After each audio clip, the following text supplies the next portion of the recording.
Student का हमेशा यही सवाल रहता है कि ग्रुप डी का एग्ज़ाम कब तक होगा। आप खुद भी आप देख रहे हैं कि लगातार ट्विटर कैंपेन वगैरह चल रहा है, लेकिन इस सब से यही प्रतीत होता है कि गवर्नमेंट जब चाहेगी तभी आपका एग्ज़ाम लेगी और उनके पास बहाने की कोई कमी नहीं है। कोविड एक बहुत बड़ा बहाना है कि तीसरी लहर कब आ जाएगी वगैरह वगैरह, बहुत सारी चीज़ों को देखना होता है। जवाब बोर्ड आपको यही देती है। तो अगर एक तरफ से आप मान करके चलिए, हमको जैसा लगता है नवंबर दिसंबर से पहले उम्मीद कम है कि ग्रुप डी का एग्ज़ाम हो पाएगा।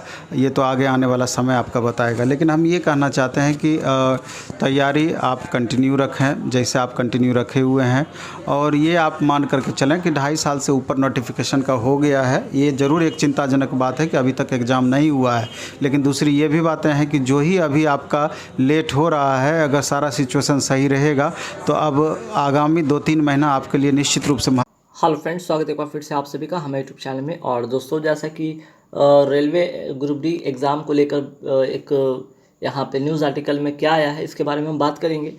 तो एक तरह से एक चीज़ हम लोग समझ रहे हैं कि यहाँ पे जो ट्विटर कैंपेन हुआ था जिसमें कि रेलवे ग्रुप डी एग्ज़ाम को लेकर हम लोगों की मांगी थी जितना जल्द कराया जा सके। फर्स्ट डे जो कि नंबर 3 पर ट्रेंड कर रहा था, लेकिन सेकंड डे जब नंबर 1 पर ट्रेंड होने ही वाला था कि यहाँ से ट्विटर से डिलीट कर दिया जाता है, लेकिन कहीं ना कहीं एक तरह से कह सकते हैं कि इसका असर हुआ है। इसका असर हुआ ये कि न्यूज़ आर्टिकल में जो आया यहाँ पे देख सकते हैं, साफ तौर पे लिखा हुआ है क्या कि अगर यहाँ पे पहले फेज CBT 1 का एग्ज़ाम अगर शेड्यूल जल्द ही जारी किया जाएगा और इसकी जानकारी SMS के थ्रू कैंडिडेट के उस जो नंबर पे आपने जो नंबर डाला था जब रजिस्ट्रेशन कर रहे थे उसी नंबर पे आपको भेज दिया जाएगा ना। तो यहाँ पे क्या यहाँ पे न्यूज़ आर्टिकल में क्या कहा जा रहा है यहाँ सुनिएगा कि परीक्षा पहले अप्रैल में शुरू होने वाली थी, मगर कोरोना के खतरे को देखते हुए एग्ज़ाम डेट को आगे बढ़ा दिया गया। ठीक है, यहाँ पे बात किया कि जो कि NTPC CBT 1 की परीक्षा पूरी हो चुकी है, इसकी रिजल्ट बहुत ही जल्द जारी होने वाला है। अब बारी है ग्रुप डी की, क्योंकि ग्रुप डी CBT 1 के 1 करोड़ से अधिक उम्मीदवार के लिए एग्ज़ाम आयोजित करने के लिए तैयार किया जा रहा है ना। अब यहाँ पे कहा जा रहा है कि उम्मीदवार का एग्ज़ाम पहले फेज़ में जिसका भी होगा उनका शेड्यूल जारी होते ही इसकी जानकारी रजिस्टर्ड मोबाइल नंबर SMS के माध्यम से भेज दी जाएगी। ठीक है, उम्मीदवार के ईमेल एड्रेस पर भी एग्ज़ाम के अपडेट दिए जाएंगे।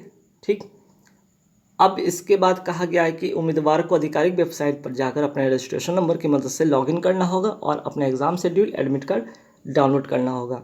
ठीक है, तो और यहाँ पे एक चीज़ और जानकारी दिया गया है कि अभी तक परीक्षाओं की डेट्स की घोषणा नहीं की गई, लेकिन संभव है कि 15 सितंबर से पहले, है ना, यहाँ पे एक वर्ड लिखा गया 15 सितंबर से पहले इसकी जानकारी दे दी जाएगी।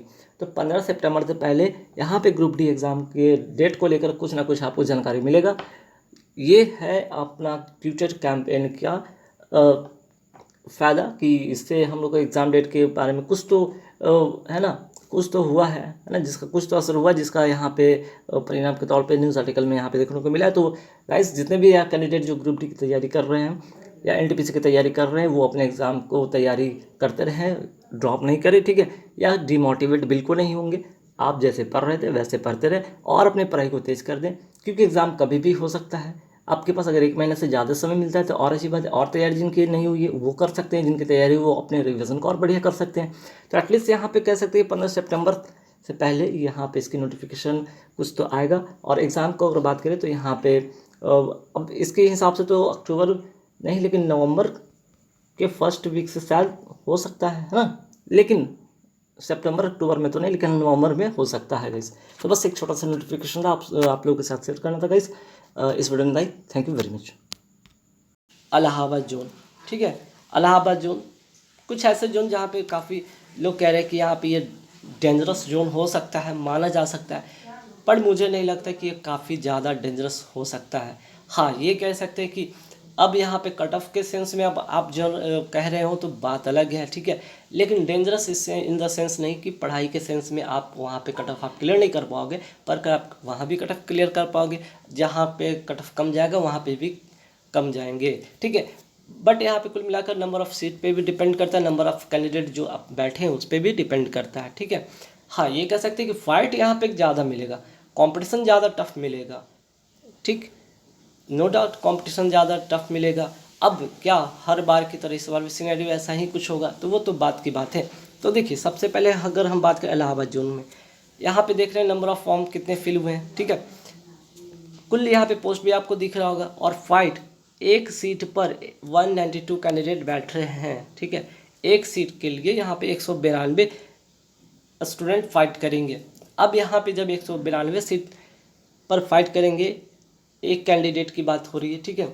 यहाँ पे एक सीट पर 192 कैंडिडेट बैठेंगे। वही दिल्ली की बात करें तो यहाँ पे देख रहे हैं नंबर ऑफ फॉर्म कितने फिल किए गए हैं, और पोस्ट यहाँ पे सबसे ज़्यादा था, ठीक है। दिल्ली का सबसे ज़्यादा पोस्ट है 13,153 पोस्ट के लिए यहाँ था। लेकिन यहाँ पे फाइट देख रहे हैं कि एक सीट पर 144 है, तो जाहिर सी बात है कि यहाँ पे कट ऑफ थोड़े कम होंगे, ठीक है। यहाँ पे कट ऑफ थोड़े कम होंगे। तो अगर आप इलाहाबाद जोन से हैं तो आपको मेहनत थोड़े दुगने करने पड़ेंगे, मेहनत थोड़ा ज़्यादा करने पड़ेंगे, ठीक है। वही गोरखपुर की बात करते हैं तो यहाँ पे नंबर ऑफ, यहाँ पे देख रहे थे फॉर्म कितना फिल किया गया, साथ ही साथ नंबर ऑफ पोस्ट यहाँ पे 4002 था। और यहाँ पे अगर फाइट की बात करें, एक सीट पर 155, तो देख सकते हैं ना यहाँ पर 13,000 सीट है दिल्ली का, यहाँ पे उससे कितना कम है, 4,000 सीट है। लेकिन फाइट की बात करें तो यहाँ पे गोरखपुर में ज़्यादा है, ठीक है। वही जयपुर की बात कर ले तो जयपुर में देख सकते हैं नंबर ऑफ फॉर्म कितने भरे गए, और पोस्ट था 5,249, और एक सीट के लिए 183 बच्चे यहाँ पे फाइट करेंगे। तो यहाँ पे फिर से कंपटीशन टफ हो गया है ना, कंपैरिजन दिल्ली के। तो दिल्ली वाले तो यहाँ पे कहीं ना कहीं थोड़े अपने आप को सेफ महसूस करेंगे कट ऑफ क्वेश्चंस में, ठीक है। लेकिन जनरल कैटेगरीज वाइज यहाँ पे कोई खास वैरी नहीं करता हुआ दिखेगा। जबलपुर की बात करें तो नंबर ऑफ जो फॉर्म का देख सकते हैं कितना नंबर ऑफ फॉर्म फिल किया गया। वही पोस्ट की बात करें तो 4,019 पोस्ट के लिए यहाँ पे 4,019 पोस्ट है, और वही एक सीट के लिए 131 लोग बैठ रहे हैं। तो यहाँ पे कंपटीशन फिर से कम गया है ना। फिर से यहाँ पे देख सकते हैं कि एक सीट के लिए मात्र 131 बच्चे बैठेंगे। तो कहीं ना कहीं कंपटीशन टफ है। लेकिन यहाँ पर अगर कट ऑफ की बात करें तो कट ऑफ वैरी होगा, ठीक है। अब आइए थोड़ा कट ऑफ के बारे में बात कर लेते हैं। तो यहाँ पे जनरल कैटेगरी की देख सकते हैं कि कैटेगरी में आपको 71 रह सकेगा इलाहाबाद में, EWS में 62, ठीक है, 65 OBC कैटेगरी का, और 52 SC और ST कैटेगरी का 55। वही दिल्ली की बात करें जनरल कैटेगरी से 70 के आसपास में कट ऑफ दिखेगा। वहीं आप EWS की बात करें 63 कट ऑफ दिखेगा, OBC का 66, SC का 59 और ST का 50। वही गोरखपुर का जनरल कैटेगरी 70 दिखेगा, EWS का 62, OBC का 65, SC का 57 और ST का 53। जयपुर का देखें यहाँ पे जनरल कैटेगरी का कट ऑफ रहेगा 70, EWS का 63, OBC का 66, SC का 60 और ST का 58। वही बात करते हैं जबलपुर का जनरल कैटेगरी से 72, EWS का 64, OBC का 68, SC का 61 और ST का 57 कट ऑफ रहेगा, ठीक है। अब आइए और भी कुछ जोन के बारे में देखते हैं, ठीक है। यहाँ तक तो देख लिए। अब यहाँ पे चलिए, और जबलपुर तक तो हो गया था। अब आते हैं मुंबई जोन वाला, ठीक है। मुंबई जोन में देख सकते हैं कि वेस्ट रेलवे जोन की बात करते हैं, वेस्ट, यहाँ पे सेंट्रल रेलवे की बात करेंगे, वेस्ट रेलवे की बात करेंगे। तो देखिए वेस्ट रेलवे में अगर बात करें तो सबसे ज़्यादा सीट था 10,732 नंबर ऑफ जो कैंडिडेट अप्लाई किए हैं। देख सकते हैं कितना है यहाँ पे 92, एक सीट के लिए मात्र 92 कैंडिडेट फाइट करेंगे।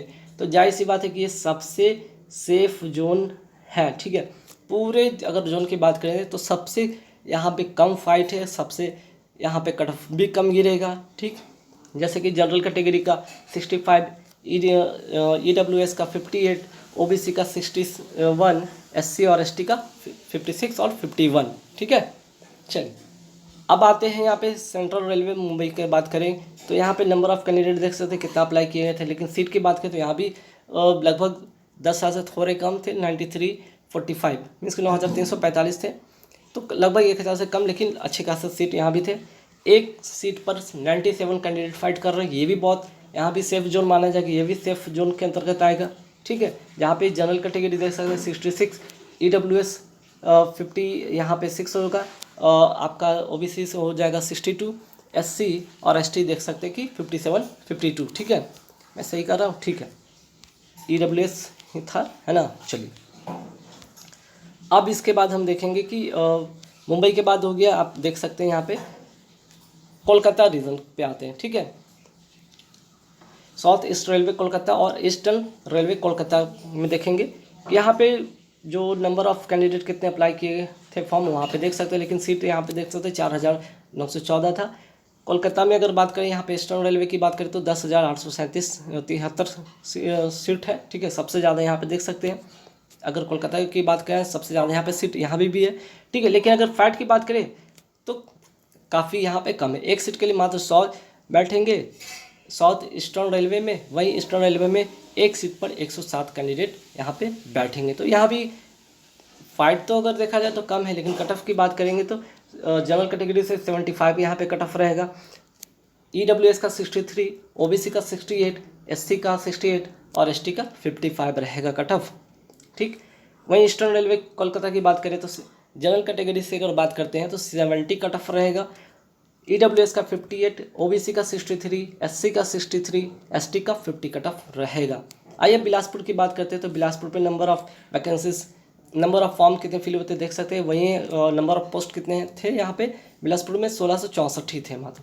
लेकिन फाइट देखें, एक सीट पर 170 कैंडिडेट फाइट करेंगे, ये थोड़ा यहाँ भी थोड़ा सा क्या है गंभीर मामला होगा। लेकिन कट ऑफ की बात करते हैं तो कट ऑफ क्या हो जाएगा यहाँ पे, general category 68, EWS 57, OBC 62, SC 58 और ST 51 कट ऑफ यहाँ पे रहेगा। आते हुबली में देखते हैं, हुबली में जो है नंबर ऑफ जो फॉर्म अप्लाई किया गया था कितना था देख सकते हैं। वहीं अगर सीट की बात करें तो 7,167 था, ठीक है, सीट अच्छे खासा यहाँ भी है। एक सीट पर 93 कैंडिडेट बैठ रहे हैं, फाइट यहाँ भी कम है। कट ऑफ जनरल कैटेगरी का 60 रहेगा, जनरल कैटेगरी से EWS का 51, OBC का 55, SC का 49 और ST का 48, ठीक है। अब आते हैं यहाँ पे चेन्नई की बात करते हैं, फटाफट देखते हैं चेन्नई का। चेन्नई देख सकते हैं कि नंबर ऑफ़ जो फॉर्म अप्लाई कितना किया गया था। वहीं सीट की बात करें, नंबर ऑफ़ पोस्ट की बात करें तो 9,579 था। वहीं अगर बात करें एक सीट पर 94 कैंडिडेट फाइट करेंगे।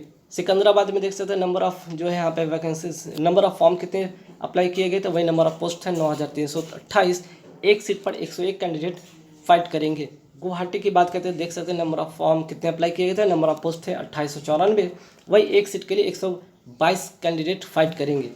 हाजीपुर में देख सकते हैं कि कितने नंबर ऑफ़ फॉर्म अप्लाई किए गए थे, वही पोस्ट की बात करें 3563 और एक सीट पर 161 कैंडिडेट फाइट करेंगे। भुवनेश्वर में देख सकते हैं नंबर ऑफ़ फॉर्म कितने अप्लाई किए गए थे, वहीं यहाँ पे बात करते हैं नंबर ऑफ़ पोस्ट तो 2555 और एक सीट पर 124 कैंडिडेट फाइट करेंगे। अब आते हैं यहाँ पे कट ऑफ के बारे में बात कर लेते हैं। देखिए जनरल कैटेगरी से कट ऑफ की बात करें चेन्नई में तो 68, EWS का 56, OBC का 62, SC का 59 और ST का 56 रहेगा cut off. Secunderabad general category 67, उसके बाद अगर हम बात करते हैं EWS का 57 रहेगा, SC का OBC का 61, SC का 57, ST का 54। गुवाहाटी का जनरल कैटेगरी से 73 कट ऑफ रहेगा, EWS का 64, OBC का 68, SC और ST का 64, 55 कट ऑफ रहेगा। हाजीपुर की बात करें तो यहाँ पे जनरल कैटेगरी का 73, EWS का 61, OBC का 67 रहेगा, SC ST का 58, 54 कट ऑफ रहेगा। भुवनेश्वर का जनरल कैटेगरी से 70, EWS का 58, OBC का 65, SC ST का 58, 54। तो गैस कुल मिलाकर यहाँ पे आपको एक ओवरव्यू मैं दिखाया हूँ कि नंबर ऑफ़ जो थे हर जोन में कितने कितने नंबर ऑफ़ फॉर्म अप्लाई हुए थे, नंबर ऑफ़ पोस्ट कितने थे, पर सीट फाइट कितना था, और एक्सपेक्ट कर सकते हैं कि यहाँ पे कट ऑफ हर जोन में कैटेगरीज वाइज क्या रहेगा। तो कैटेगरीज वाइज आपका जो कट ऑफ इसी तरह से रहेंगे। हाँ, आपके कट ऑफ से अगर 5 से 6 मार्क्स भी कम रहते हैं तो आपके आफ्टर नॉर्मलाइजेशन आप इस कट ऑफ को क्लियर कर पाएंगे और आपकी रिज़ल्ट हो जाएगा, ठीक है। तो गाइस मैं फिर से लास्ट में एक चीज़ मैं बता रहा हूँ कि अगर NSCIT, ठीक है, NSCIT अगर ये कंडक्ट एग्ज़ाम को कराती है तो ये 20 सितंबर से एग्ज़ाम शुरू होने की पूरी संभावना है, ठीक है। लेकिन अगर TCS कराती है तो ये पेपर आपको दिसंबर या जनवरी में देखने को बन सकता है। तो अब देख सकते हैं कि अगर NSCIT अगर कंडक्ट कराती है तो इसकी